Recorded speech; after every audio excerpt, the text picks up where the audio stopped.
Une importance particulière est accordée à la santé physique. Et bien que ce soit important, il est aussi important d'entretenir notre santé mentale. Notre message d'aujourd'hui va vous apprendre à bien exercer votre pensée.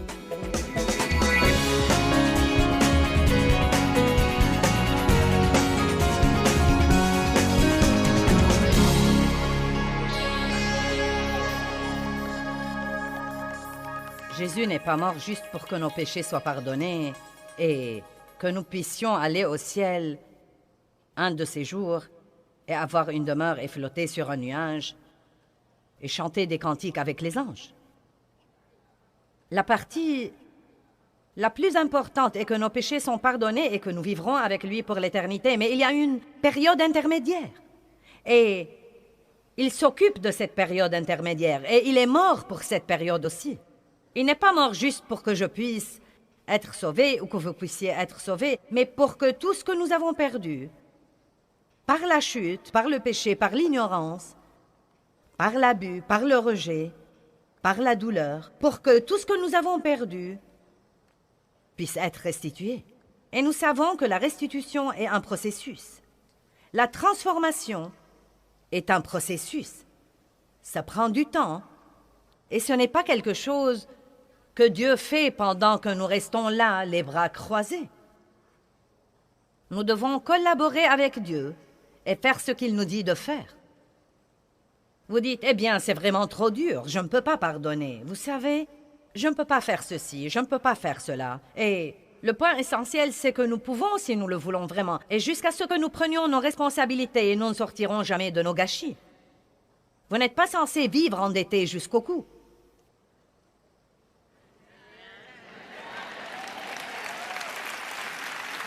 Et c'est vraiment devenu un mode de vie pour les Américains. Nous ne voulons pas attendre, nous voulons la satisfaction instantanée. Et à dire vrai, nous croyons que nous avons besoin d'un tas de choses dont nous n'avons vraiment pas besoin. Et donc, si vous êtes maintenant dans le pétrin, Dieu vous aidera à en sortir.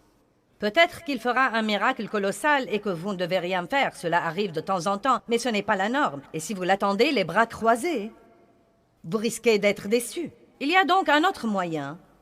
Et ce moyen est non seulement d'aller à l'église et de lire 2 ou 3 versets dans la Bible tous les jours et de passer 5 minutes dans la prière, mais c'est d'être complètement engagé à marcher avec Dieu. Complètement engagé. Et lui demander de guérir votre vie et de comprendre que Dieu vous montrera des choses à faire et vous montrera des choses à ne pas faire et que vous devez lui obéir et ne pas chercher des excuses. Et donc la raison pour laquelle j'ai tous ces trucs là-haut, c'est que j'ai pensé, quand je me préparais pour cette série, qu'il y a des joueurs et qu'il y a des investisseurs. Il y a les gens qui font ce qu'il ne faut pas, qui savent intérieurement qu'ils font ce qu'il ne faut pas, mais qui jouent en croyant qu'ils peuvent faire ce qu'il ne faut pas faire et éviter les conséquences. Ensuite, il y a les gens qui investissent, qui font ce qu'il faut. Quand vous obéissez à votre conscience, vous investissez. Quand vous dormez bien la nuit, vous investissez. Quand vous mangez trop de malbouffe, vous jouez.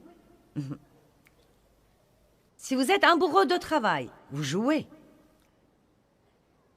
Vous jouez quand vous ne faites que travailler, alors que vous avez une famille qui vous aime et que vous aimez. Mais il n'y a qu'une chose qui fait les bonnes relations, et c'est le temps. Non pas l'argent, mais le temps. Nos enfants ne se souviennent pas de ce que nous leur achetons, mais du temps. Allez, du temps! Du temps que nous leur consacrons. Et donc nous pouvons vraiment dire que toutes les décisions que nous prenons, et nous en prenons beaucoup tous les jours. Je ne crois pas que nous puissions compter les décisions que nous prenons. Non, mais chacun de nous a déjà pris 100 décisions, et ce n'est même pas midi. Et donc nous prenons des décisions tout le temps, des décisions sur ce que nous allons penser ou introduire ou chasser de notre pensée, sur ce que nous allons dire, sur la manière dont nous allons nous comporter, sur les attitudes que nous allons prendre. Nous prenons des décisions toute la journée. Et chaque décision est une graine que nous semons. Chaque décision est une graine que nous semons. Et la Bible dit que nous ne moissonnons que d'après ce que nous avons semé. Semez pour la chair, vous moissonnerez de la chair. Vous moissonnerez la ruine, la décadence, la destruction. Semer pour la chair veut dire suivre la chair. Vous savez très bien ce que vous devriez faire, mais vous faites quelque chose d'autre.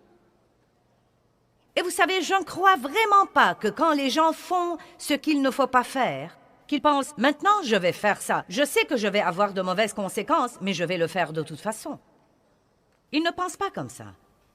Ils pensent qu'ils vont s'en tirer. Ils pensent qu'ils pourront le faire et toujours être bénis, qu'ils pourront le faire 7 fois et toujours être bénis. Je crois qu'il y a beaucoup de cela. Mais vous savez ce qui arrive? Si vous vous en tirez une fois, vous allez vouloir le faire une deuxième fois, puis une troisième fois, puis une quatrième, puis une cinquième fois.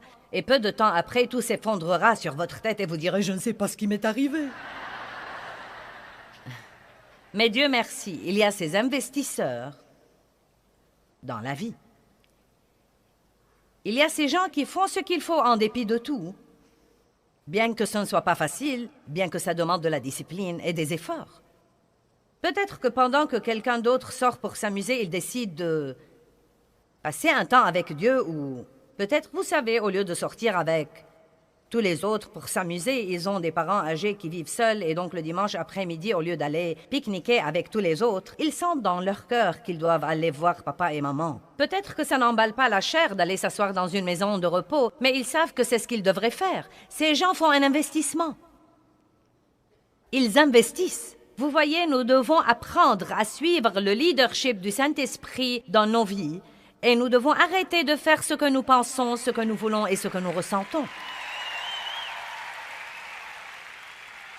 Amen. Certains d'entre vous sont très heureux, d'autres ne sont pas sûrs. Car vous voyez, quand j'ai dit de visiter les parents, j'ai probablement perdu 500 personnes là. Et voilà ce qu'ils disent. Ils n'ont jamais rien fait pour moi. Je donnais cette excuse pour longtemps. Mais Dieu m'a dit, tu respires, n'est-ce pas?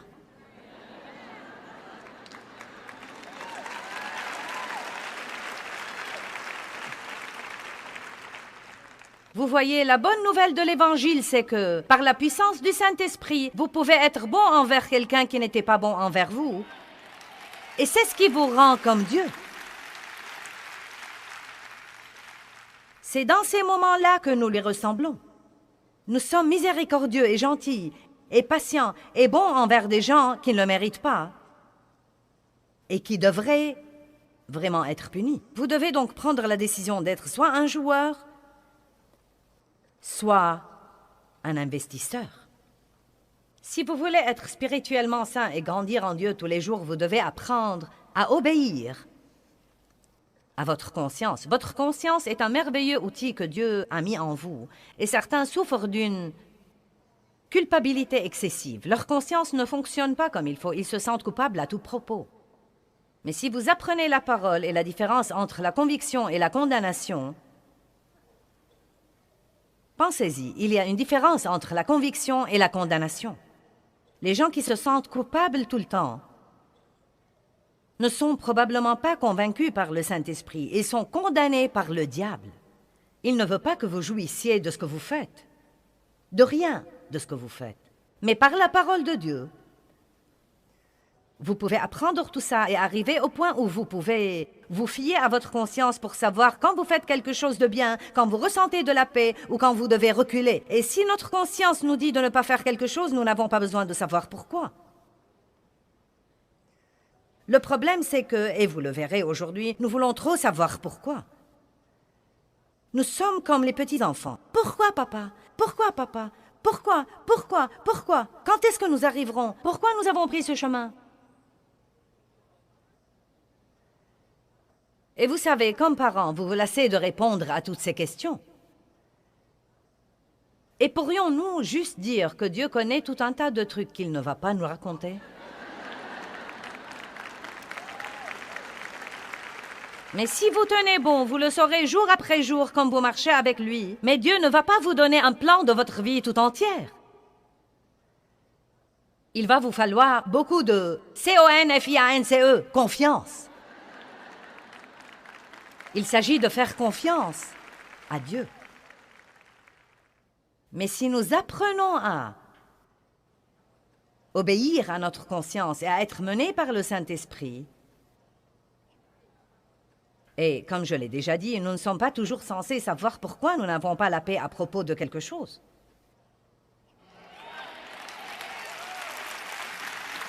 Et je ne sens même plus que je dois l'expliquer aux autres, car parfois ce que Dieu vous dit de faire ou de ne pas faire n'est pas très logique pour vous, encore moins pour les autres. Que veux-tu dire par « je ne peux pas y aller » ? Pourquoi? Je ne sais pas, mais je sens que je ne dois pas faire ça. Peut-être que c'est pour honorer Dieu ou exercer l'obéissance. Nous ne sommes pas censés tout savoir. Nous devons juste suivre le leadership du Saint-Esprit. Combien d'entre vous savent que ça fait peur de suivre le leadership du Saint-Esprit?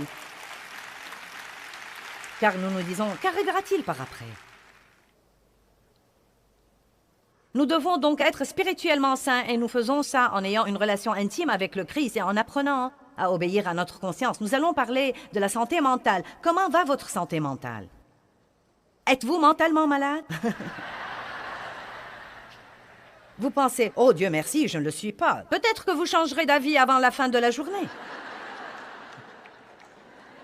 Car je crois vraiment que pour Dieu, beaucoup d'entre nous sont mentalement malades. Nous ne fonctionnons pas mentalement comme Dieu a voulu que nous fonctionnions. Il veut que nous ayons la tranquillité d'esprit. Et tout un tas d'autres trucs dont nous parlerons. 2 Pierre 1, verset 3 dit que sa divine puissance nous a accordé, c'est-à-dire nous a donné, toutes les choses, dites toutes les choses, requises et nécessaires à la vie et à la piété. Dieu nous a donc tout donné pour avoir une vie formidable. Et elles viennent en le connaissant complètement et personnellement. Mais vous n'allez pas avoir cette formidable vie par la relation de votre ami avec Dieu ou parce que vous avez un pasteur qui a une relation formidable avec Dieu. Vous devez avoir votre propre relation profonde, intime, personnelle avec Dieu et il n'y a qu'un seul moyen de l'avoir et c'est d'y mettre du temps et des efforts.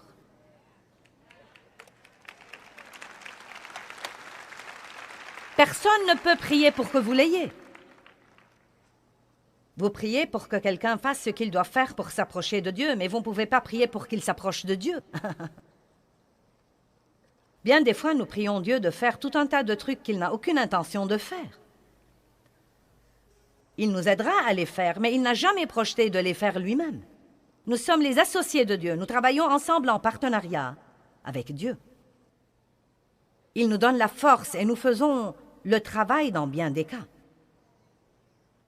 Puis il dit, qui nous a appelés à sa propre gloire et excellence. J'aime beaucoup ça, car Dieu ne nous a pas appelés à être médiocres et négligents et paresseux et tièdes et pathétiques et pitoyables. Il nous a appelés à être excellents. Cela veut dire que nous devons faire des choix excellents. Paul a dit aux Philippiens dans Philippiens chapitre 1 d'apprendre à choisir et à apprécier ce qui est excellent et d'une valeur réelle et d'apprendre à reconnaître le supérieur et le meilleur. Ne faites pas ce que vous devez faire tout juste pour vous en tirer. Faites toujours le 1000 supplémentaire, surtout quand personne ne vous voit. Vous m'avez entendu? Surtout quand personne ne vous voit. Nous devons apprendre à vivre devant un public d'une seule personne, car Dieu voit tout le temps. Il voit tout. Nous vivons trop pour les gens et pas assez pour Dieu. Ensuite, le verset 4 dit qu'au moyen de ces promesses, nous pouvons échapper à la pourriture et à la corruption qui est dans le monde. Paul dit, je peux connaître le Christ dans la puissance de sa résurrection qui me ressuscite d'entre les morts même pendant que je suis dans le corps. Nous pouvons donc être dans le monde et pourtant quasiment ne pas être affectés par le monde.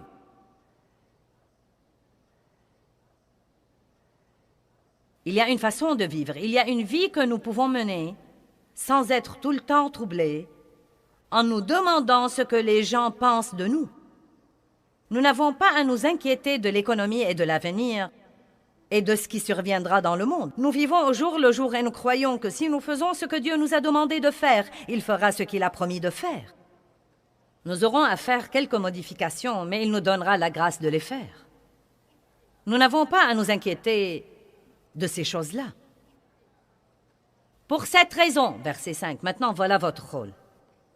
Les versets précédents parlent du rôle de Dieu, et voilà le vôtre. Joignez votre diligence à la promesse, y apportant tous vos efforts pour exercer. Maintenant, il y a là 3 mots qui nous font vraiment frissonner.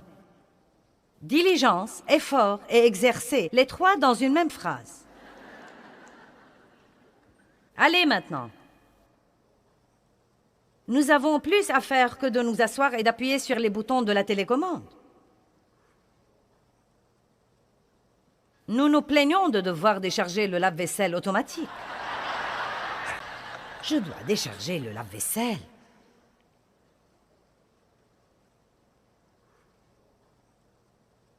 Exercez votre foi pour développer la vertu, l'excellence, la résolution et l'énergie chrétienne. Et en exerçant la vertu, développez la connaissance. Et en exerçant la connaissance, développez la maîtrise de soi. Oh, nous voilà. Je prêche bien aujourd'hui. Et nous parlerons spécifiquement de contrôler ses pensées. Car vous voyez, les gens aiment dire « Eh bien, je n'y peux rien » à l'égard de mes pensées. Peut-être que vous ne pouvez pas les empêcher de vous venir à l'esprit, mais vous n'êtes pas obligé de les garder et d'y penser.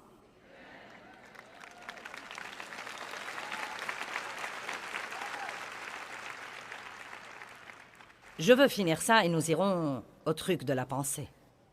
Et comme vous développez la maîtrise de soi, exercez-la, puis développez la ténacité, la patience, l'endurance. Et en exerçant la ténacité, développez la piété. Et en exerçant la piété, développez l'amour fraternel. Et en exerçant l'amour fraternel, vous viendrez finalement à l'accomplissement de la chose à laquelle Dieu nous a appelés. Et c'est l'amour chrétien réel. Nous sommes dans un voyage. Et notre voyage consiste à apprendre à ne pas être égoïste et égocentrique, mais à vivre pour être une bénédiction partout où que nous allions. Et au beau milieu de tout ça, notre chair crie « Eh bien, et moi alors ?»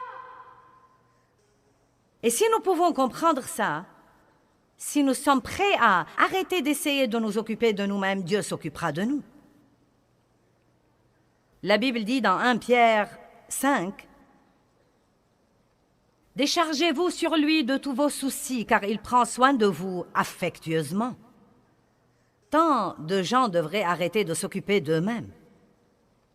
Laissez Dieu exceller dans son travail. Occupez-vous des affaires de Dieu et Dieu s'occupera de vos affaires.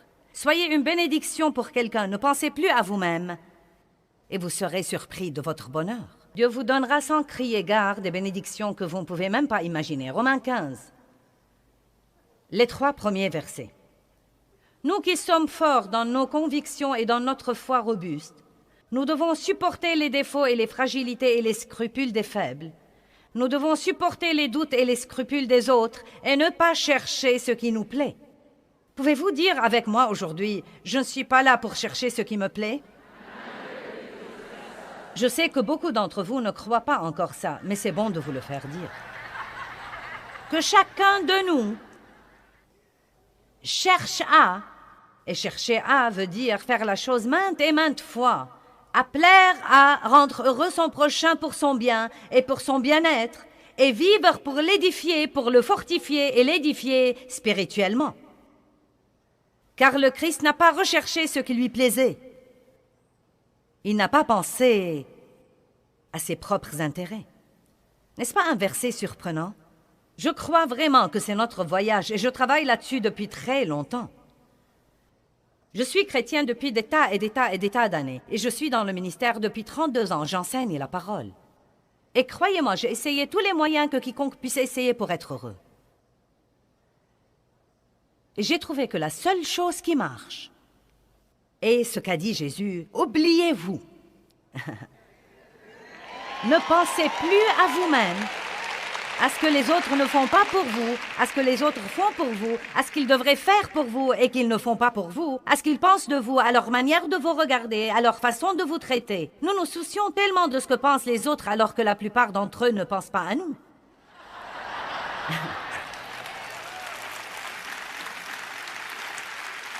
Ils sont occupés à penser à eux-mêmes.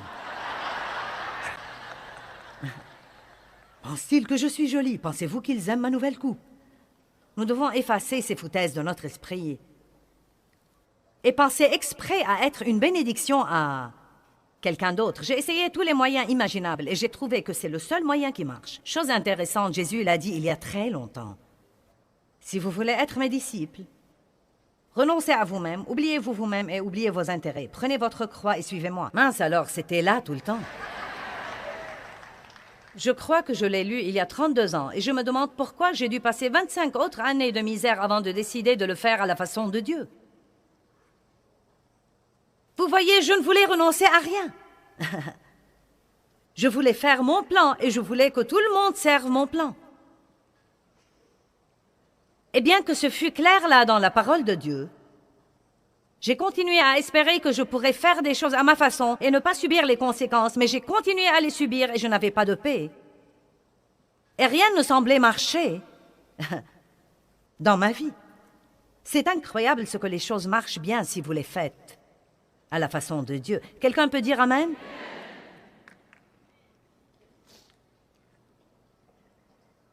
Je suis sûr que ceux qui connaissent la parole depuis longtemps connaissent bien 2 Corinthiens 10, 4, 5. Mais mettons-le sur l'écran pour que nous puissions le voir. Une pensée obéissante mène à une vie obéissante. Vous ne pouvez absolument pas avoir la vie que Jésus est mort pour que vous ayez si votre pensée est un gâchis. Une pensée malade crée une vie malade. 2 Corinthiens 10, 4, 5 dit « Les armes de notre guerre ne sont pas charnelles, des armes de chair et de sang, mais elles sont puissantes par Dieu pour renverser et pour détruire des forteresses. » Une forteresse est en fait un lieu où l'ennemi creuse. Il capture une petite zone et il s'y enterre. Et c'est ce que le diable veut faire dans nos pensées. Il veut avoir des forteresses dans nos propres pensées pour qu'il puisse capturer une zone de notre pensée et posséder cette zone. Dans la mesure où nous réfutons les arguments, combien d'entre vous savent que votre pensée argumentera avec vous? Et les théories, vous réalisez que nous avançons beaucoup de théories. Et les raisonnements, oh, ça ne peut pas être de Dieu, comment est-ce que ça va marcher? Et toute hauteur qui s'élève contre la vraie connaissance de Dieu. Et nous amenons, et non pas Dieu, et nous amenons toute pensée, nous amenons toute pensée captive à l'obéissance de Christ, le Messie. Donc, nous devons garder notre cœur avec diligence, car de lui viennent les sources de la vie. Garder quelque chose veut dire veiller à ce que rien qui ne devrait pas y entrer n'y entre. Et si quelque chose qui ne devrait pas y entrer y entre, il est immédiatement rejeté. Gardons notre cœur. C'est à nous de le faire. Est-ce que vous comprenez? C'est à nous de le faire. Arrêtez de prier Dieu de faire quelque chose qu'il vous a donné la force de faire. Je crois que c'est un vrai problème. Nous pensons que juste parce que nous prions, Dieu va tout faire pour nous. Et nous n'osons rien faire sans prière parce que quand nous prions, nous recevons l'aide de Dieu. Dieu nous donne la capacité, la force de faire ce que nous devrions faire. La grâce n'est pas une excuse pour pécher et mener une vie relâchée. La grâce est la puissance du Saint-Esprit qui nous permet de dire non au péché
à Dieu.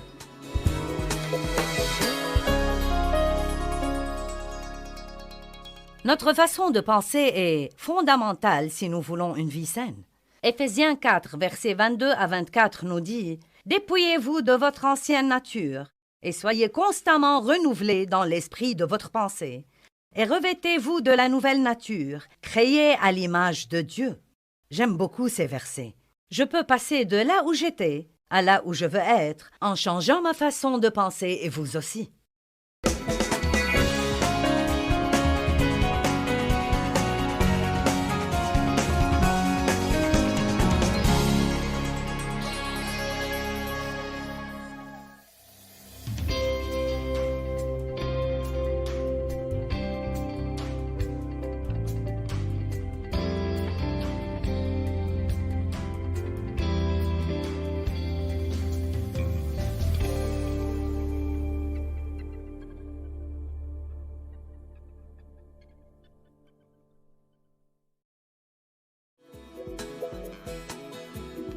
Eh bien, êtes-vous prêt à la guérison émotionnelle?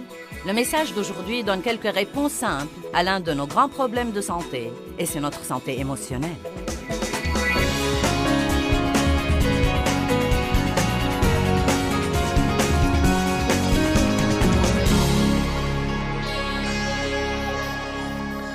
Comme je l'ai déjà dit, c'est impossible d'avoir une vie saine et une pensée malsaine. C'est aussi simple que ça. Vous pouvez donc le noter. Ne le faites pas ici, mais vous devez tenir une réunion avec vous-même. Et vous devez vous poser la question, comment est ma pensée? Si vous pouviez transférer votre pensée sur un écran et montrer à tout le monde ce qui vous traverse l'esprit pendant une journée, ça vous plairait?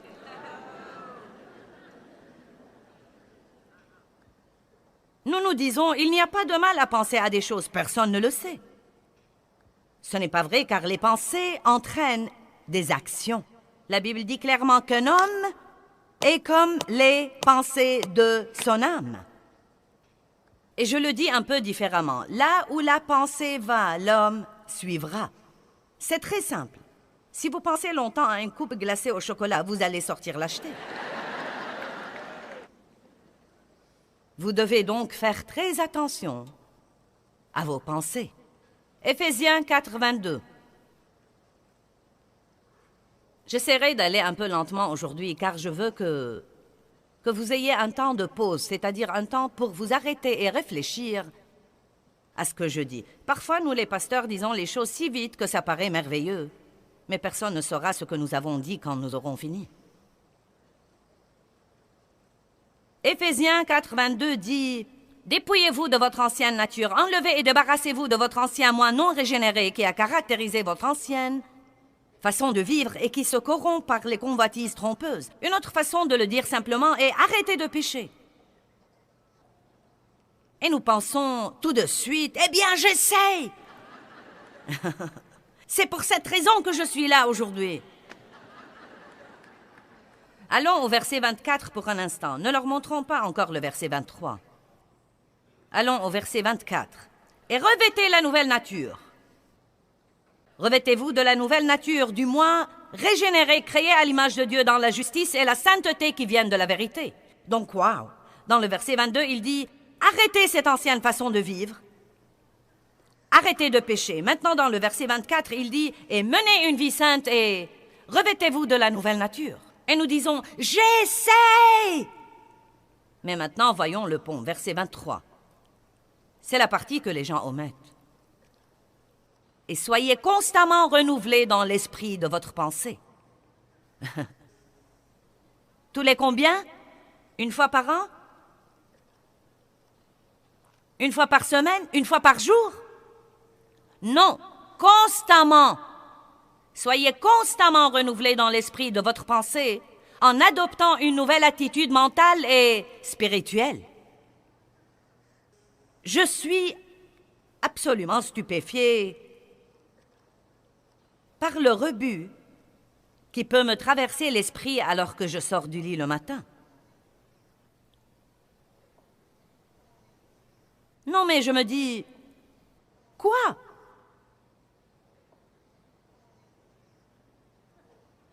Vous voyez, rien de bien n'arrive par hasard.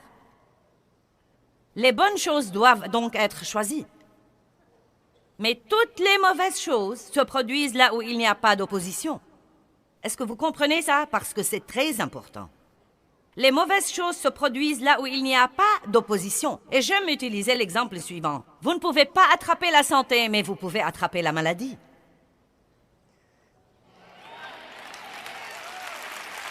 Si vous êtes près d'une personne enrhumée ou qui a la grippe, vous direz sans tarder « Oh, je vais l'attraper ». Vous n'avez besoin de rien faire. Vous n'avez pas besoin d'y croire. Restez planté là et vous allez l'attraper. Parce que c'est la nature du mal.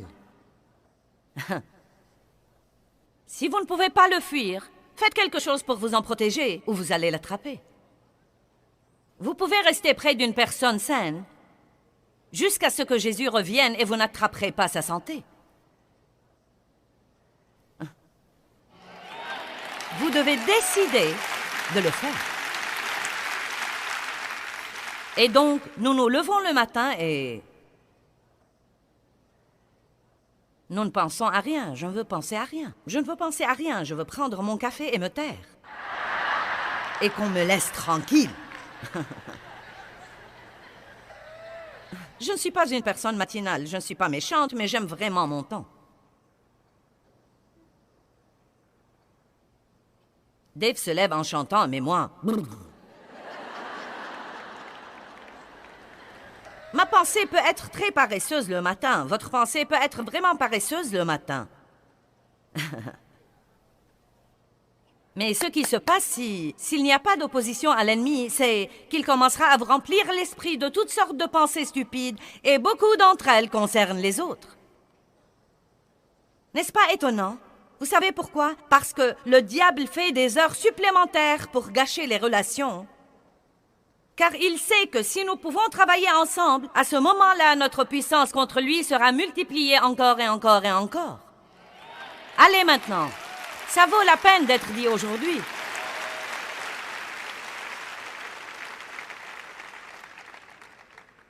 Vous vous brossez les dents et vous vous dites, eh bien, je me suis tué hier à cuire ce repas et personne ne m'a dit que c'était délicieux.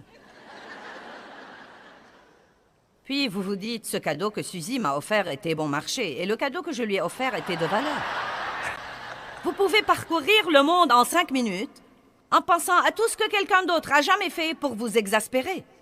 Allez, et vous n'avez pas besoin d'essayer, pas besoin d'y penser, mais si vous voulez avoir de bonnes pensées, vous devez essayer. Essayez d'y penser. Vous devez dire, non, je ne vais pas penser à ce rebut. Je suis passé par là, j'ai fait ça, et je ne vais plus vivre dans cette prison plus longtemps.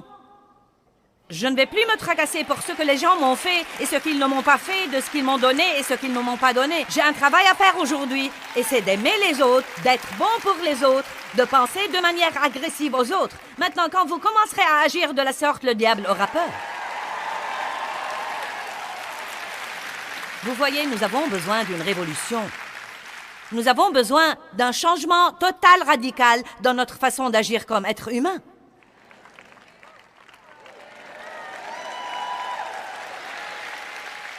Car j'en ai assez des chrétiens mécontents et malheureux.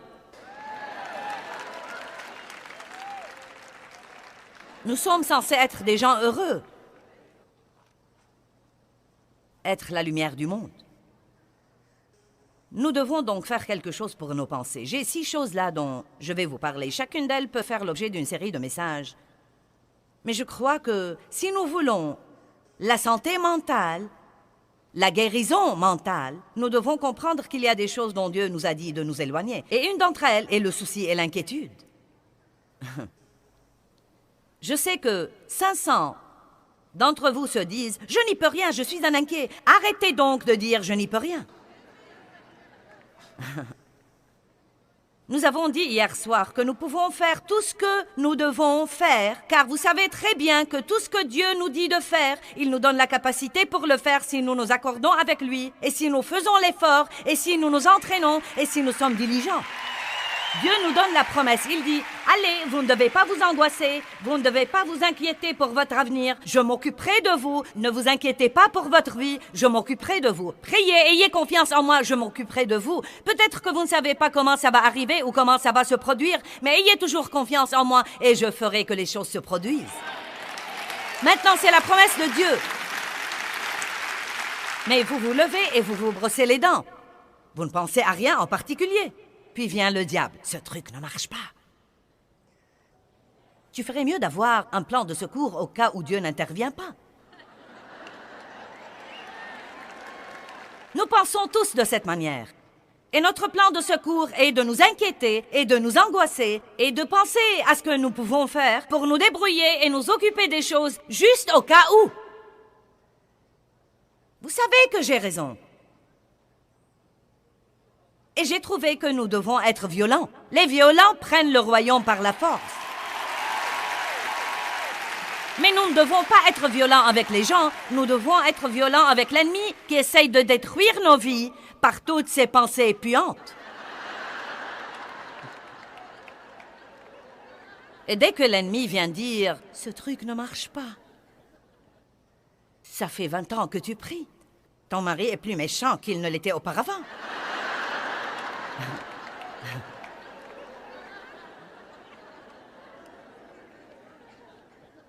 Vous pouvez dire, oui, eh bien, tu ne me voleras pas ma joie, car toutes choses sont possibles pour Dieu. Et peut-être qu'aujourd'hui est le jour. Et vous savez, voilà le point essentiel. Regardons la chose de plus près. Je ne peux pas vous promettre à 100% que le type changera un jour, car c'est à lui de le faire en partie. Mais je vous assure que vous ne devez pas laisser la chose vous tracasser. Je peux vous assurer qu'au beau milieu de toutes ces choses, vous êtes plus que conquérant et vous pouvez avoir la joie et avoir la paix et vous pouvez être un témoin et mener une bonne vie.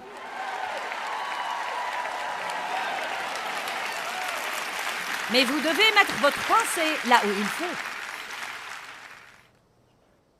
Quand vous vous inquiétez et que vous vous angoissez, vous jouez un jeu de hasard. Eh bien, je sais que la Bible dit de ne pas s'inquiéter, mais je n'y peux rien. Ma mère s'inquiétait, ma grand-mère s'inquiétait. Et c'est vraiment, je suis une inquiète. Je m'inquiète pour mes enfants. Je crains que mon mari ne perde son travail. Vous savez quoi, vous le ferez se produire par votre inquiétude. Oui, car vous aurez ce que vous croyez. Non seulement dans le positif, mais encore dans le négatif. Donc votre inquiétude n'aidera pas votre situation, mais elle pourrait ouvrir la porte pour que le diable entre.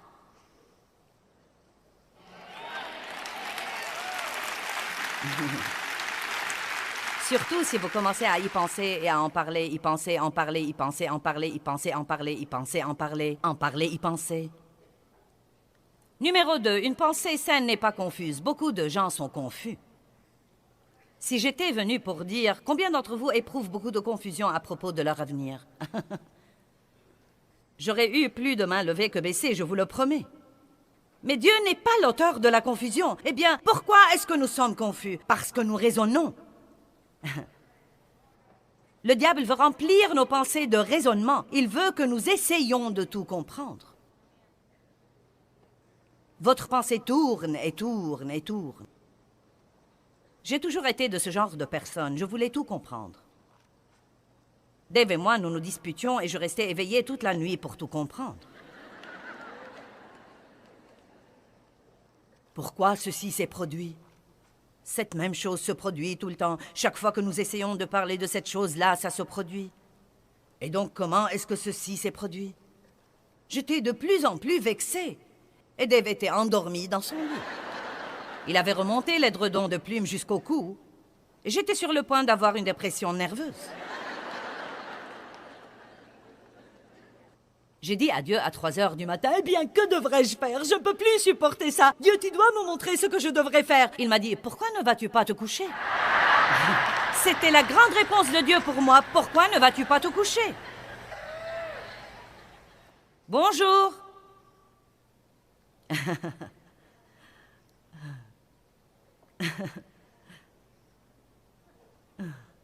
Croyez-moi, nous n'allons pas tout comprendre. Nous ne sommes pas censés vivre pour tout comprendre. Nous sommes censés vivre par le discernement. Et le discernement se produit ici. Il ne se produit pas là. Il ne se produit pas là. Allez à Marc 8. Ça va tout le monde?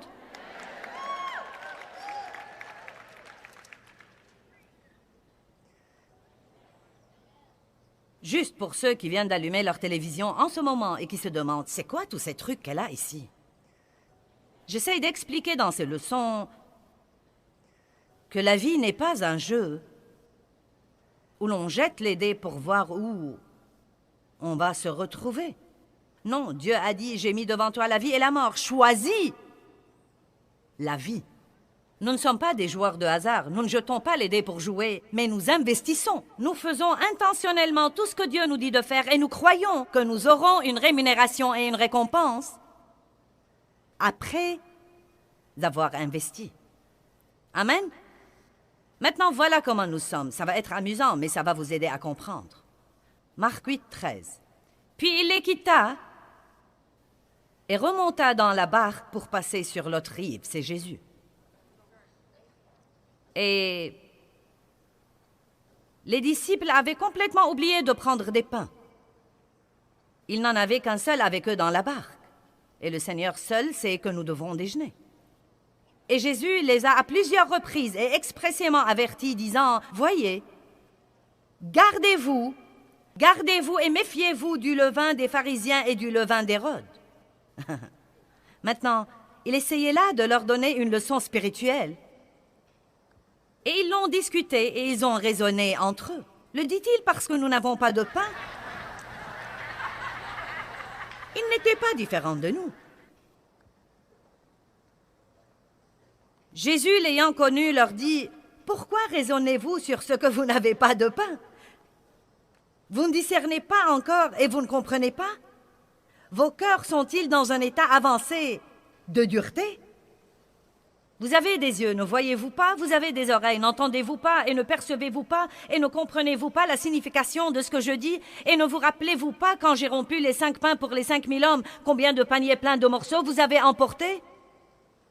Et quand j'ai donné à manger aux autres milliers, combien de paniers vous avez emportés? Quel que soit le genre de gâchis dans lequel vous êtes, et aussi tenté que vous soyez d'essayer de le comprendre, arrêtez et rappelez-vous une chose merveilleuse que Dieu avait faite pour vous. Et si vous vous dites en ce moment, je ne crois pas que j'y arriverai, je ne crois vraiment pas que je puisse assumer ça et que je puisse le supporter. C'est ce que le diable vous mettra dans la tête. Je ne peux pas supporter ça, ça va m'achever. Je ne peux pas supporter ça, je ne peux pas le supporter un jour de plus. Si, vous pouvez. Et vous devez commencer à croire que vous pouvez faire tout ce que vous devez faire. Vous devez croire que vous pouvez faire tout ce que vous devez faire dans la vie. Prenez quelques décisions. Je ne vais jamais abandonner. Je vais penser de la façon dont je suis censé penser et je vais démarrer une révolution d'amour dans ma vie personnelle.